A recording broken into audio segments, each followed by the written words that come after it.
You ask Tiger to solve. This deals with linear equations with one unknown. The final result is x equals 4.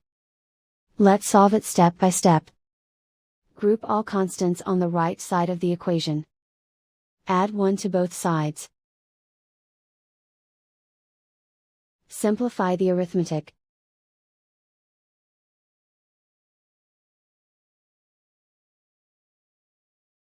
Isolate the x.